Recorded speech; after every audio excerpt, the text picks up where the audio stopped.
मुंह पर मास्क है, हाथ में एक पोस्टर है, दिल निराशा से भरा है, दिमाग सवालों के झंझावातों से जूझता हुआ।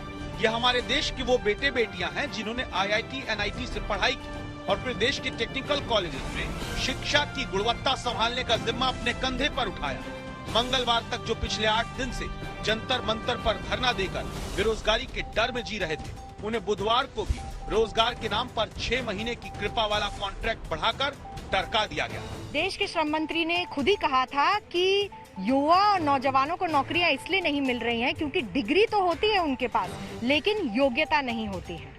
अब कहानी सामने आती है ऐसे 1500 नौजवानों की जिनको सरकार ने शिक्षा की गुणवत्ता बढ़ाने का जिम्मा तो दिया है, लेकिन खुद ही उनको सरकार ने बेरोजगारी के अंधकार में ढकेल दिया है। जहां पर योग्यता पर नौकरियां मिलती हैं, तो क्यों सरकार इनको एक कॉन्ट्रैक्ट की कृपा दे रही है?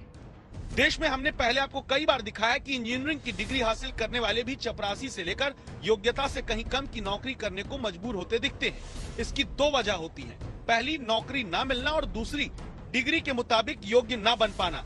इसीलिए तकनीकी शिक्षा गुणवत्ता सुधार कार्यक्रम के तहत देश के 12 राज्यों के सरकारी इंजीनियरिंग कॉलेज में IIT NIT पास 1554 लोगों को असिस्टेंट प्रोफेसर बनाया गया, जिनके भरोसे गुणवत्ता बढ़ाने की सोची गई।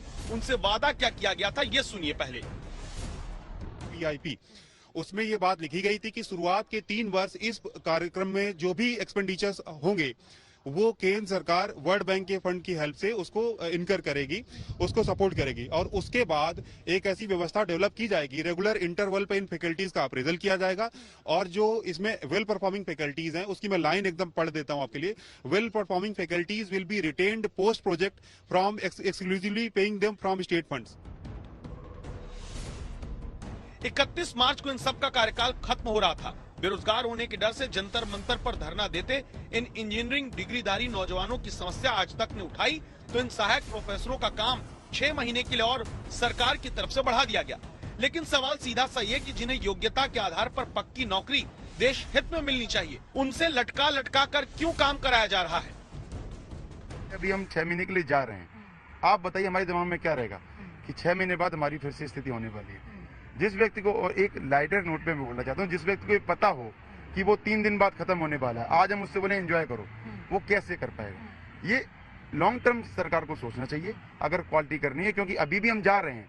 ठीक है, हमें तात्कालिक सॉल्यूशन मिल गया, हम जा रहे हैं, लेकिन हमें दोबारा आना पड़ेगा, यहाँ पे हमें फिर बात रखनी पड़ेगी।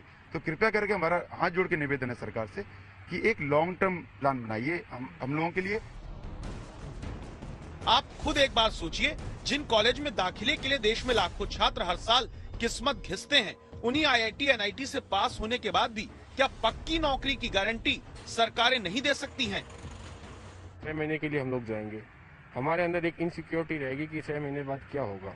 इनसिक्योरिटी इसलिए नहीं कि हम लोगों की जॉब जा रही है, इनसिक्योरिटी इसलिए भी क्योंकि जो हमसे हमारे भरोसे जो विद्यालय में एडमिशन लिए हुए विद्यार्थी है, तो उनका क्या होगा। ये वो छात्र हैं जिन्होंने देश के इंजीनियरिंग कॉलेज में शिक्षा की गुणवत्ता के लिए मल्टीनेशनल कंपनी की नौकरी छोड़ी है, अपनी PhD का सपना छोड़ा। अब उन्हीं को अगले 6 महीने की अनुकंपा के भरोसे छोड़ देना क्या सही है? 3 महत्वपूर्ण साल दिए अपने कैरियर के, तो हमारे भविष्य को इस तरीके से खिलवाड़ न किया जाए। अगर इन युवाओं के लिए केंद्र और राज्य सरकारों ने मिलकर तुरंत कोई रोड मैप नहीं निकाला, तो 6 महीने बाद ये असिस्टेंट प्रोफेसर भी उन्हीं लाखों की भीड़ में शामिल हो जाएंगे जिन्हें बेरोजगार कहते हैं।